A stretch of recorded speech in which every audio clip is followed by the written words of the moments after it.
क्या जम्मू कश्मीर में दो अलाई पार्टीज़ कांग्रेस और नेशनल कॉन्फ्रेंस के बीच के जो रिश्ते हैं वो ख़राब हो रहे हैं, दिन ब दिन ख़राब हो रहे हैं? क्या उनमें एक तरह से हम कह सकते हैं कि बिटरनेस पैदा हो रही है? कांग्रेस और नेशनल कॉन्फ्रेंस दो अलाई पार्टीज़ हैं, और अगर आपको पीछे मुड़ के अगर हम देखें तो 2024 में जब असेंबली के इलेक्शंस हुए तो दोनों पार्टियों में एक अनकम्फर्टेबल, जिसको हम कहेंगे, एक सीट एडजस्टमेंट अलायंस हुआ।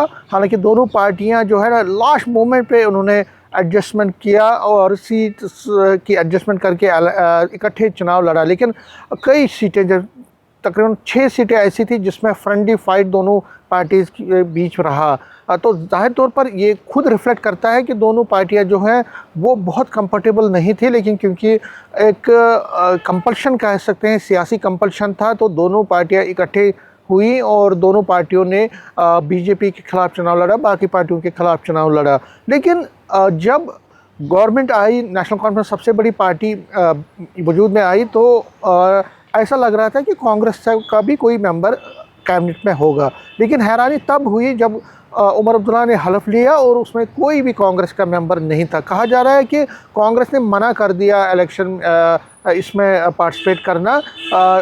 कांग्रेस का कहना था कि जब तक स्टेटहुड, रियासत का दर्जा वापस नहीं बहाल होता, तब तक कैबिनेट का हिस्सा वो नहीं बनना चाहती। लेकिन अंदर खाने जो बात सच थी वो थी कि कैबिनेट में कांग्रेस 2 सीटें चाहती थी, 2 अपने चेहरों को मंत्री बनाना चाहती थी। लेकिन उमर अब्दुल्ला ने साफ इनकार कर दिया। उन्होंने कहा सिर्फ एक को हम अकोमोडेट कर सकते हैं, क्योंकि हमारे पास सिर्फ 9 वैकेंसीज़ हैं, 9 में से 6 को बनना है था उस टाइम, तो 6 में से 2 को हम नहीं बना सकते, हम आपको 1 दे सकते हैं। लेकिन कांग्रेस नहीं मानी और फिर कांग्रेस ने एक अपना एक, जिस तरह से हम कहें, एक नैरेटिव गढ़ दिया कि जब तक रियासत का दर्जा वापस नहीं आता तब तक हम जो है कैबिनेट का हिस्सा नहीं बनेंगे। तो उसके बाद लगातार हालात बिगड़ते गए, दोनों पार्टियों के जो रिश्ते हैं वो बिगड़ते गए। दोनों पार्टियां जो हैं हालांकि अलायंस में हैं, लेकिन कांग्रेस बाहर से समर्थन दे रही है, और हालात यही तक पहुँच गए कि राज्यसभा की एक सेफ सीट तक उमर अब्दुल्ला ने कांग्रेस को नहीं दी। और वो चाहती थी कि एक सेफ सीट उनको मिलती, लेकिन वो नहीं मिली, और फिर कांग्रेस ने राज्यसभा सीट चुनाव लड़ने से इनकार कर दिया, और उसके बाद नेशनल कॉन्फ्रेंस को खुद अपना वहाँ पे उम्मीदवार उतारना पड़ा। तो बदले में क्या हुआ कि नगरोटा में कांग्रेस ने चुनाव लड़ने से इनकार कर दिया और नेशनल कॉन्फ्रेंस को अपना कैंडिडेट वहाँ उतारना पड़ा। बड़गाम की सीट पे भी नेशनल कॉन्फ्रेंस ने अपना जो चुनाव कैंडिडेट उठाया था उसको कांग्रेस ने इतना समर्थन नहीं दिया, और नगरोटा में भी कांग्रेस ने बिल्कुल बहुत ज़्यादा समर्थन नहीं दिया नेशनल कॉन्फ्रेंस को। और गाहे दोनों पार्टियों के बीच जो तल्खियाँ हैं वो उजागर होती रही। कई बयानात ऐसे आए कि जिससे भी लगा कि नहीं, इनके बीच कोई ज़्यादा हम ये कह सकते तालमेल नहीं है। कांग्रेस ने कोऑर्डिनेशन कमेटी की मांग की थी, उनके एमएलएज चीफ मिनिस्टर से भी मिले, एश्योरेंस मिली, लेकिन कोऑर्डिनेशन कमेटी अभी तक नहीं बनी है। 2009 के बरक सब कुछ हो रहा है। 2009 में कांग्रेस अलायंस में थी, गवर्नमेंट में थी, कोऑर्डिनेशन कमेटी बनी थी, सब कुछ एक अच्छे तालमेल से होता था। लेकिन 2024 में जब उमर सरकार बनी तो उसके बिल्कुल, हम ये कह सकते हैं, बिल्कुल बरक उसके हिसाब से काम चलता रहा। खैर, कांग्रेस अब स्टेटहुड के मुद्दे पे अगर हम बात करें तो स्टेटहुड का एक ऐसा मुद्दा जिस पर अब दोनों पार्टियां आमने सामने हैं। स्टेटहुड के मुद्दे पे देखें तो कांग्रेस ने लगातार इस मुद्दे को उठाया है। जंतर मंतर, दिल्ली से लेकर जम्मू से लेकर श्रीनगर तक और सभी डिस्ट्रिक्ट्स में बहुत काम किया है, बहुत सेमिनार्स किए, रैलीज़ किए, प्रोटेस्ट किए।